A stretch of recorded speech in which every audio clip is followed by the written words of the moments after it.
A very good evening and welcome to today's edition of Abuja File on KAFTAN Television. My name is John Okoro. Abuja File is a program where we focus on all the issues that pertain to the nation's capital. We deal with the latest trends, happenings, events, and many more. The program today promises to be a loaded package. It's going to be interesting. All you have to do is to sit down, relax, and enjoy it. Right here in the studio with me is my guest. He's a man of many parts, and he's going to be here with us to dissect some of the things that we are going to be talking about today concerning the FCT. And our main focus today will be some of the happenings within the FCT in the last 1 week, especially the fuel crisis, the fuel price hike, and how it has affected the residents of the FCT in terms of their economy. Yes, when I say their economy, I'm talking about their pockets. Exactly. Right here in the studio with me is Mr. Courage Ogbonna. Courage. Thank you, Mr. John. Thank you. Courage is a media practitioner based here in the FCT. Like I said before, he's many things, but let's just hold it there as a media practitioner and a die-in-the-wool Abuja boy. Courage, how has it been the transport issues in the FCT, especially the hike in transport fares due to the hike in the pump price of fuel? Mr. John, it's terrible. Let me just use that. Talking about the hike in the price of fuel, which automatically hikes other things up. The hike in the transportation is something else. It's something else. Even those who have cars no longer move out with their cars, and it's not only the hike in the fuel price, but the availability of the product. It is not even available, even at that price. So you see, it's very difficult to be in a queue in the few petrol stations that are selling the product for hours and still buy at that price.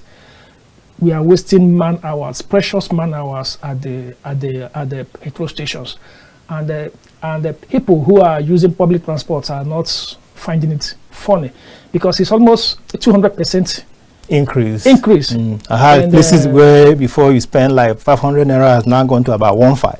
Yes, yes, and you can't complain. You just murmur, and if you don't want to board, you see people boarding. So you have no choice. You have to go to your place of work. Exactly. You have to go to your place of work. And my pain is that the hike has not translated into increase in our income.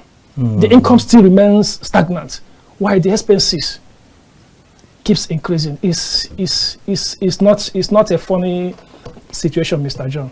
I know, no matter how it is, whether you have a car or you don't have a car, you are still going to go to somewhere. Either you are going to a place of work, or you are going to visit somebody, or you are going to go on something that is very, very important, an errand or some kind of appointment. You must go to somewhere, and which means even if you don't have a car and you may not be saying like, okay, I'm not going to the filling station to go and buy fuel, at least you enter public transport to go to somewhere. So invariably, you are also going to be affected. Now, but you know where my main interest is on other commodities, especially food items.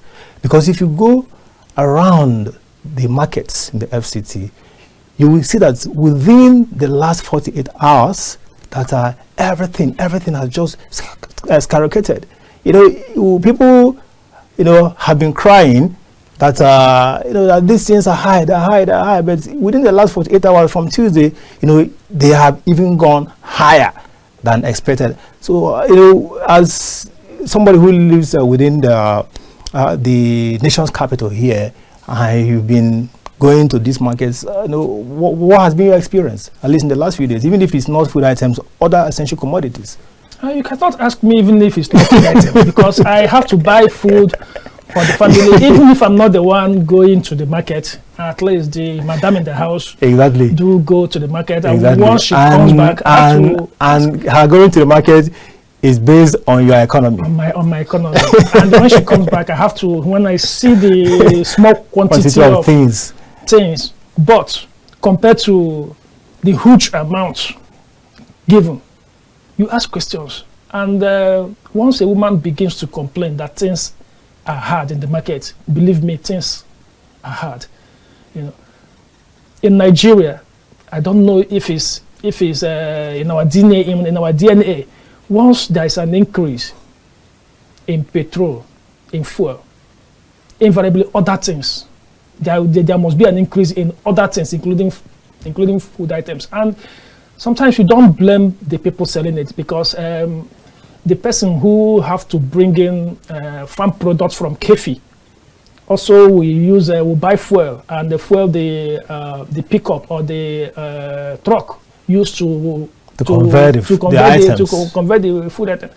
And within the FCT, the people who are living within the town, the city center, are not finding it funny.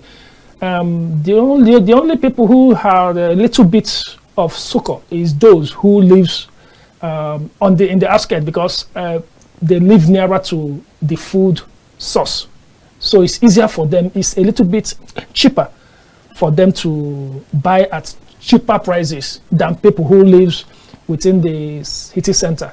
That is just it. So if you're living in the city center, it's either you get yourself to the outskirts, like a Orange Market. Orange Market in Nasarawa State, Nasarawa State is now bustling. When you come there, you will see big cars, healers, and even from the State House. People coming from the city center to come there to buy cheap, or maybe cheap in bracket, because it's not that cheap. Maybe compared to where they are coming from, to other markets in the city center, maybe you can say they are cheap. It's cheap. So the increase in food items. Families are having it very, very tough, very, very tough. When you look around your environment, you will see that some of the basic food items a man is supposed to provide for his family. When you look at let me use a term, when you look at your personal economy, and then you want to buy a crate of egg, which is 5,000 naira now, and even going beyond, and this is one of the basic foods that a man is supposed to provide for his family. When you look at your economy and you look at a crate of egg, which is 5,000 naira, you might have a rethink of providing at least protein for your family.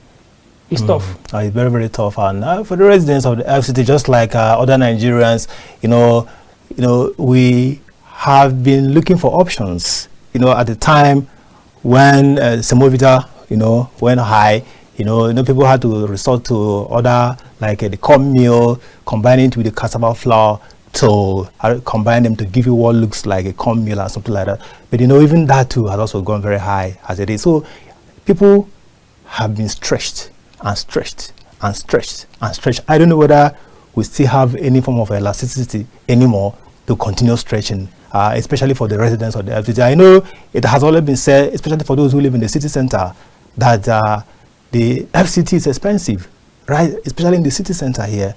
And everyone, like you said, is feeling the heat. But we believe that the government is listening at every level, and that the right things should be done in terms of pricing.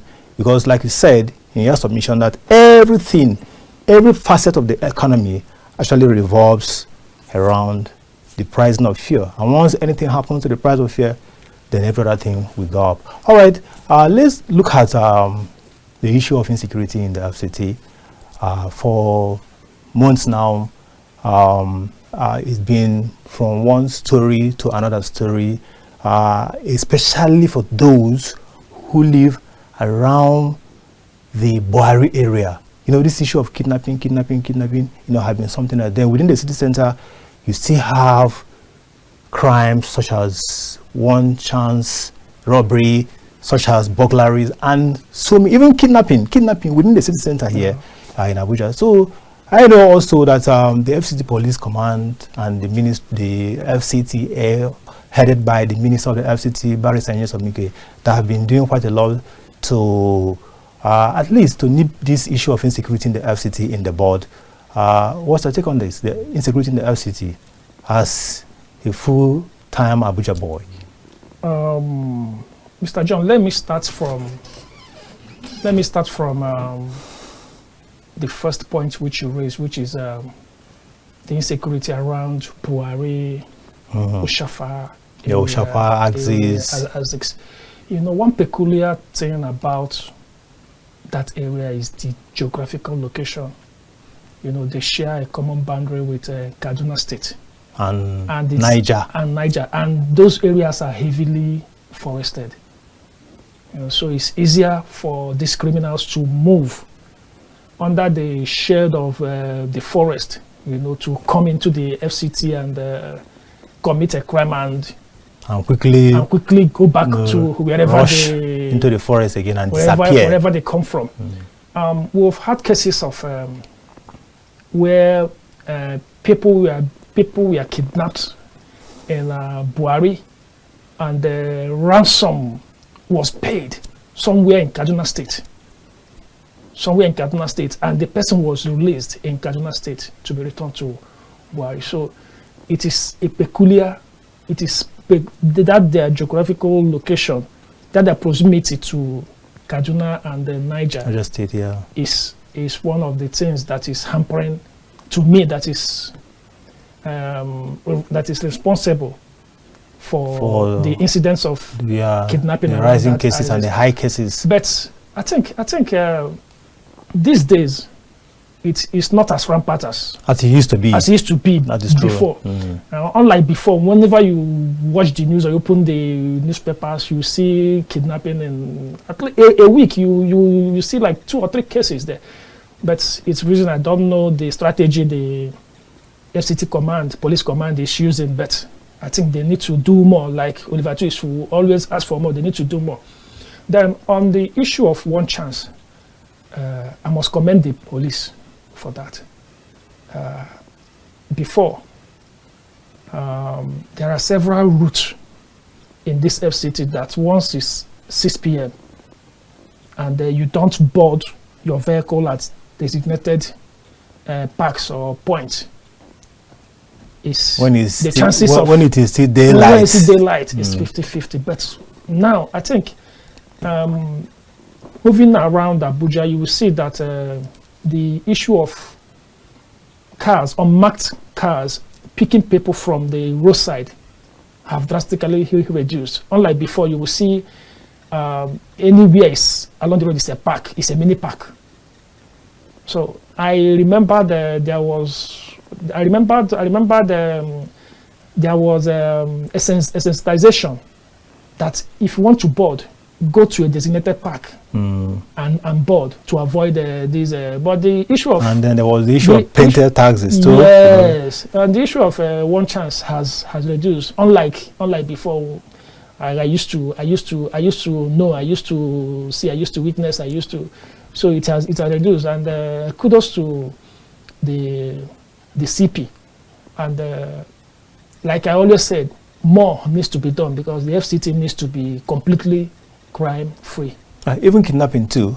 Yes, kidnapping too. Yes, within the city center. Yeah, but I think it's around from report. I think Okoro,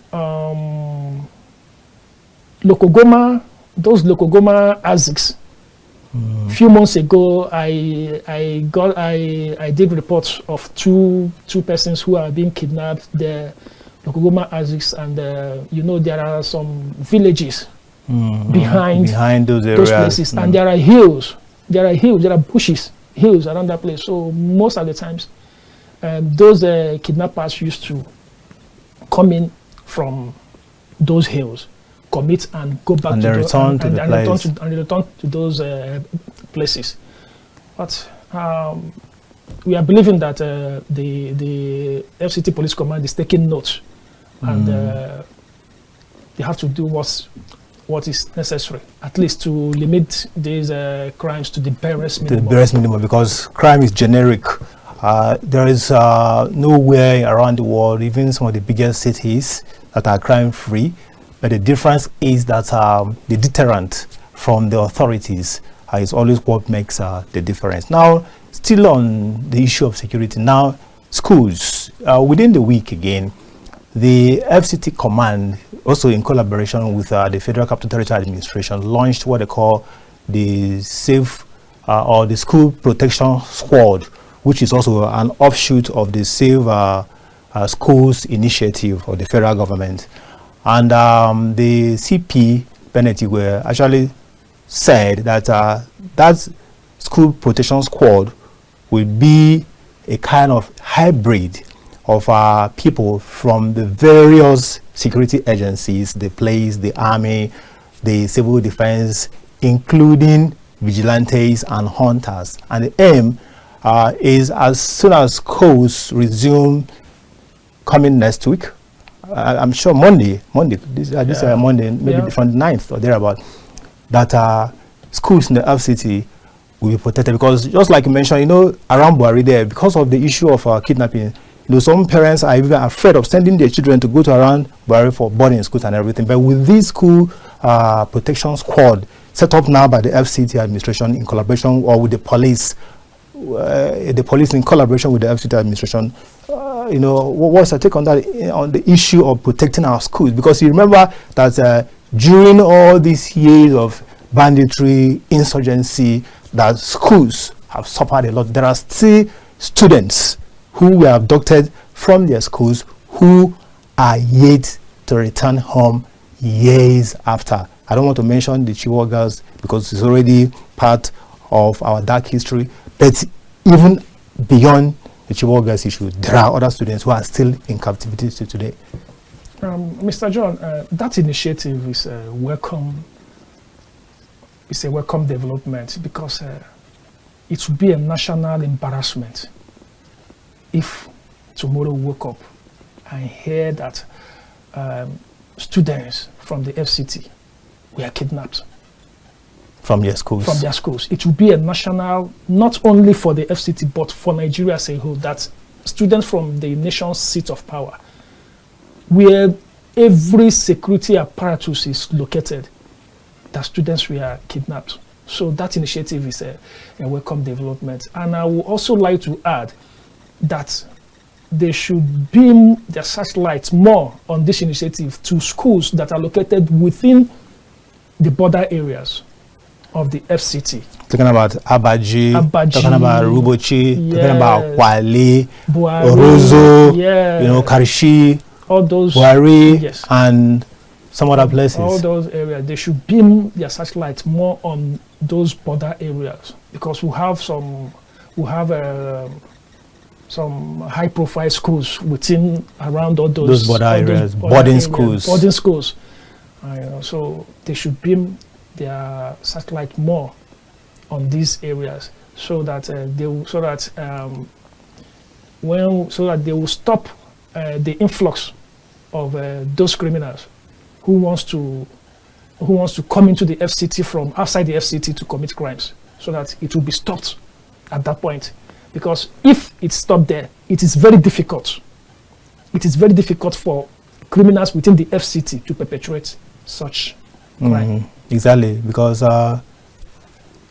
in many instances, you hear that people came in from neighboring states into the FCT, even during the time when kidnapping, you know, was very, very, very, you know, rampant in the FCT. You know that the cases actually happened within those border areas. In fact, the FCT Police Command at the time had to actually go into Kaduna State from the Buhari axis to pursue and arrest and some criminal elements like kidnappers. You know, so you can. So I actually concur with you that there is this need. Why the FCT administration and the police are doing everything possible to protect students as they resume next week. I think it's also important, like my guest Courage has said, that they should also concentrate around the border areas in the FCT, places, far-flung places, because even at Tungamaji here, there's a big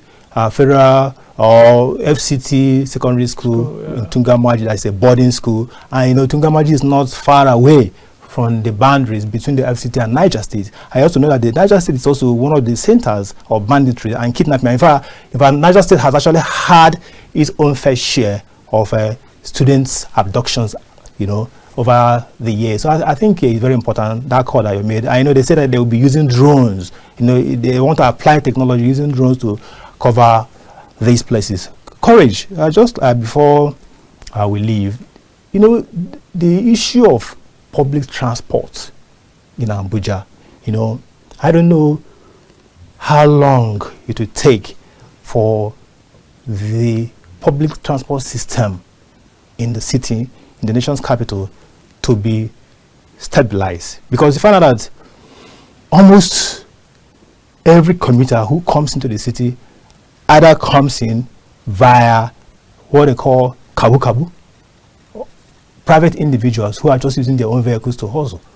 You can hardly, even today we see one bus here and there, but as an organized public transport system, we are here to have it. I know the minister is doing a lot. Like the other time we mentioned the issue of bus terminals being built and everything. Maybe over time we'll get to see that. But in the meantime, the FCT, you know, as a world capital, because Abuja is a world capital, because Nigeria is Africa's most populous country and a very strategic nation in the world. So Abuja is a world capital. Don't you think that the public transport system in this town is still under average? It is.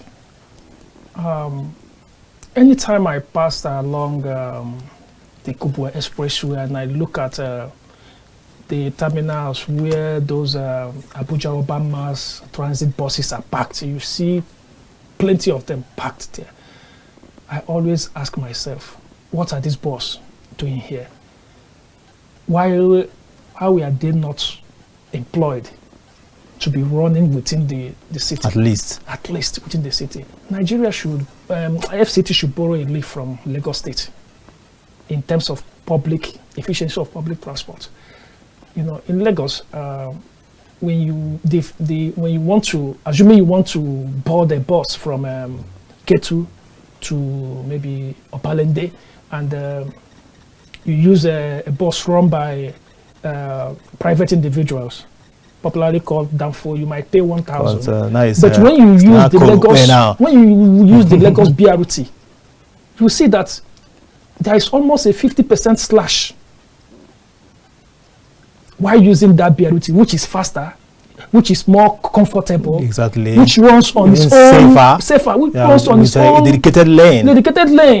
So I think we should borrow a leaf from Lagos. We have the buses. The buses are parked there. They are rusting.